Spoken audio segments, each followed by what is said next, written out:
Hello guys, അപ്പം കപ്പാസിറ്ററിനെ പറ്റിയുള്ള class പറഞ്ഞാൽ ഇതാ മെയിനായിട്ട്. അപ്പം നമ്മൾ ഈ കപ്പാസിറ്റർ നമ്മൾ പൊതുവെ സീലിംഗ് ഫാൻ, ടേബിൾ ഫാൻ അങ്ങനെയുള്ള മോട്ടറുകൾ ഉപയോഗിക്കുന്ന കപ്പാസിറ്ററാണ്. അപ്പം പൊതുവെ ചെറിയൊരു കപ്പാസിറ്ററാണ് കാഴ്ചയിൽ.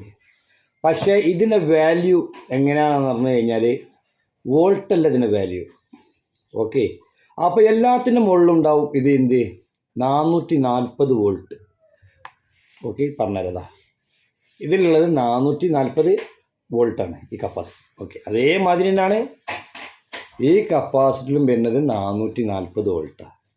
അപ്പോൾ ഈ കപ്പാസിറ്ററും തമ്മിലുള്ള വ്യത്യാസം പറഞ്ഞാൽ എന്താ പറഞ്ഞാൽ ഇതിന് MFT ആണ് ഇതിന് മാറ്റം വരുത്തുന്നത്. ഇപ്പം പറഞ്ഞാൽ ഇതിൽ വരുന്നത് 2.1 MFT ആണ്. ഇപ്പം ഇതിണ്ടാവും ഇതാ, യെസ്, 2.5 UF എന്ന് എഴുതുന്നത് നമ്മൾ കാണാൻ നിങ്ങൾക്ക് കപ്പാസിറ്റർ വാങ്ങി. ഓക്കെ, അപ്പം MFT ആണ് ഇതിൻ്റെ വാല്യൂ ടു കപ്പാസിറ്റർ. അതിൻ്റെ സ്ട്രെങ്ത് പവർ MFT ആണ്. എല്ലാത്തിൻ്റെ മുകളിലുണ്ടോ 440 വോൾട്ട്.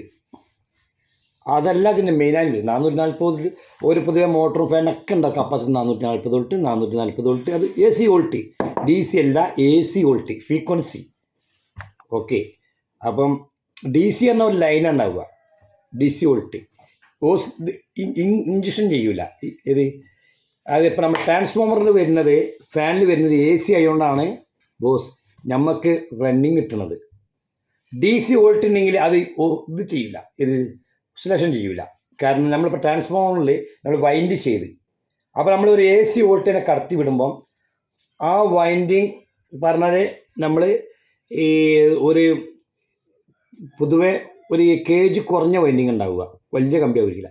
അന്നേരം ഇതൊരു AC ആയതുകൊണ്ട് അതിന് ഇതിന് ഓസിലേഷൻ ചെയ്യും. അതാണ് മറ്റേ ഇത് ചെയ്യും, നമ്മൾ കറണ്ടിനെ ഇഞ്ചക്ഷൻ ചെയ്യും. കാരണം അങ്ങോട്ടും ഇങ്ങോട്ടും AC ഇങ്ങനെയാണ്, AC ഇങ്ങനെ വരും, DC ഇങ്ങനെ വരും.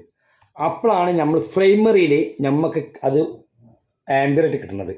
AC ഉണ്ട്. ഫാൻ അതേമാതിരി നമ്മളിപ്പോൾ ഒരു കറണ്ട് ഓണാക്കുമ്പം അതിൻ്റെ കോറിൽ ചെമ്പ് കമ്പി ഇങ്ങനെ വൈൻഡ് ചെയ്തിട്ടുണ്ടാവും, റണ്ണിങ് ടു സ്റ്റാർട്ടിങ്. ആ വൈൻഡിങ് ഈ കറണ്ട് എത്തുമ്പം ആ കറണ്ട് AC കറണ്ട് ആകുമ്പം അത് ഓസിലേഷൻ ചെയ്തുകൊണ്ടേയിരിക്കും. അതിന് AC ഇഞ്ചക്ഷൻ ഉണ്ടാവുകയും അന്നേരം എന്ത് ചെയ്യും, ഇതിനെ മാഗ്നറ്റ് ആക്കും, മാഗ്നറ്റ്. അപ്പം ഇതിൻ്റെ ഒരു കോറുണ്ട്, ആ മാഗ്നറ്റ് ആകുമ്പോൾ ആണ് ഇത് കറങ്ങുന്നത്, കാന്തമായി മാറുകയാണ് അതിൻ്റെ ഇരുമ്പിൻ്റെ കോറ്. അന്നേരം അതിനെ റണ്ണിങ്ങിൽ കൊടുക്കുന്ന കപ്പാസിറ്ററാണ് ഈ സാധനം.